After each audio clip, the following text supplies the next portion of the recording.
नमस्कार साथियों।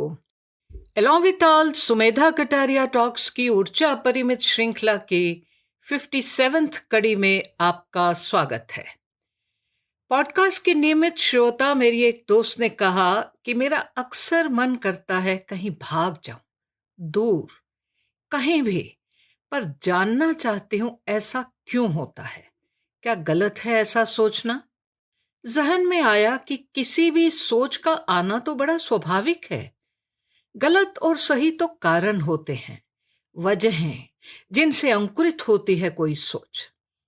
जब हमें वास्तविकता बोर करती है या तकलीफ देती है या वस्तु स्थिति भाती नहीं या कहीं वर्तमान में कोई दुख दबोचने लगता है तो मन भागने लगता है, या तो कल्पना की दुनिया की ओर या किसी डाइवर्जन की ओर, जिससे हम उस तकलीफ या बोरियत या अनप्लेजेंटनेस से निजात पा सके, मन बदल सके, हम अच्छा महसूस कर सके।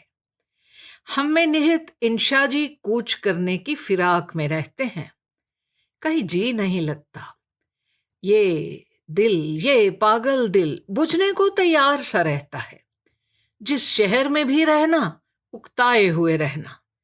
कभी हमें जमीन तो कभी आसमान तंग लगता है और हम तलाशते हैं जस्ट परफेक्शन, जो हमें भाए, जो सुकून बख्श हो, जिसमें दिलो जान लग जाए। आज एस्केपिस्ट टेंडेंसीज पे बात करना चाहूंगी।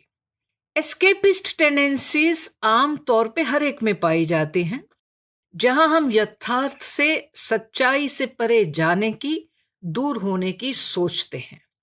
इस आम सी फितरत में चाह होती है आराम पाने की, अपने नर्व्स को तनिक रिलैक्स करने की, और ये रोजमर्रा में हम महसूस करते हैं। And there is nothing bad about it. ये हार्मलेस है, स्वस्थ भी है। यदि हम अपने आप को या अपना मूड सही करने के लिए कभी फिटनेस रिजीम का, योगा, मेडिटेशन का, म्यूजिक सुनने या गाने का, कुछ खेलने या कोई इंस्ट्रूमेंट बजाने का, कुकिंग करने का, फिल्म या टीवी देखने का, सैर करने का, सुस्ताने या सोने का, कुछ पढ़ने या खाने का सहारा लेते हैं। हम सब में एस्केपिस्ट तो होता है, माने या ना माने। पर कई लोग इसको एक्सट्रीम लेवल तक ले जाते हैं। ड्रिंकिंग और ड्रग्स का सहारा लेने लगते हैं तो गड़बड़ शुरू हो जाती है। एक स्वस्थ पलायन की चाह अस्वस्थ और गंभीर बन जाती है, क्योंकि ऐसे में लोग इसको आदत बना लेते हैं, इसके गुलाम बन जाते हैं।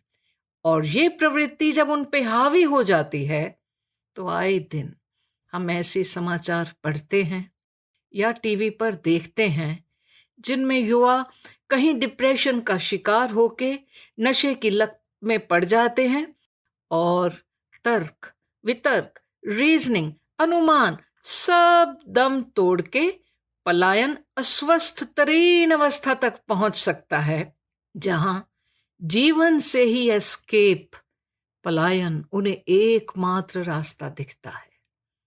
ऐसा कुछ सुन के, जान के ही हमारी ऊर्जा धराशायी हो जाती है।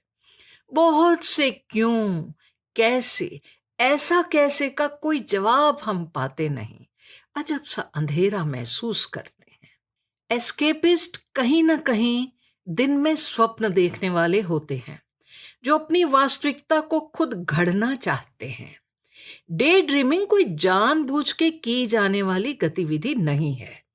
ये स्वतः ही होने लगती है जब हम एक्सपेक्ट नहीं कर रहे होते, और जब ऐसा होने लगता है तो ये अच्छा लगने लगता है। आमतौर पर डे ड्रीम्स उन भीतरी इच्छाओं के आसपास होते हैं, जैसे रॉक स्टार बनने या सेलिब्रिटी बनने की इच्छा, या अपनी पहचान, स्वतंत्र एंटिटी होने का एक जरूरत महसूस करना। अपनी कल्पनाशीलता से अपनी अल्टरनेट वास्तविकता का निर्माण कर लेते हैं हम। नित्य नए आइडियाज आते हैं तो अपना यूटोपिया, एक आदर्श दुनिया मन में सृजित हो जाती है, जिससे या तो कोई बहुत उच्च स्तरीय वर्क ऑफ आर्ट या लिटरेचर जन्म ले सकता है, या ऐसा फलीभूत ना होने की दशा में गर्त में जा सकता है। जिंदगी या अन्य अन्य परिस्थितियों को यथावत ना स्वीकार पाना और अपनी टर्म्स पे दुनिया में जीने की चाह, कोई बंधन ना स्वीकार होना, सोशल मीडिया में ग्लैमर का प्रदर्शन देख वैसा सब स्पर्धा के भाव से पाने की चाह, ना पाने की कुंठा कहीं एस्केपिस्ट बना देती है।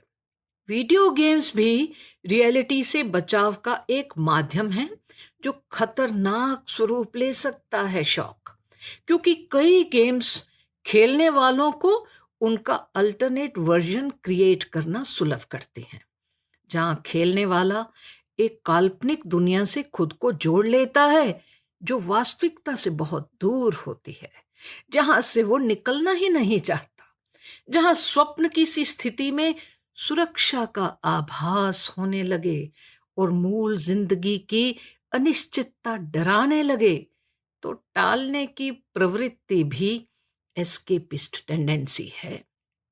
कभी कभी जॉब की कशीदगियां, गुंझलें भी एस्केपिस्ट टेंडेंसीज को पनपने में मदद करती हैं, और इससे फोकस खो जाता है, क्योंकि जो वर्तमान में है वो स्वीकार्य नहीं और अनिश्चित है, उसकी सोच से कुछ प्राप्य नहीं।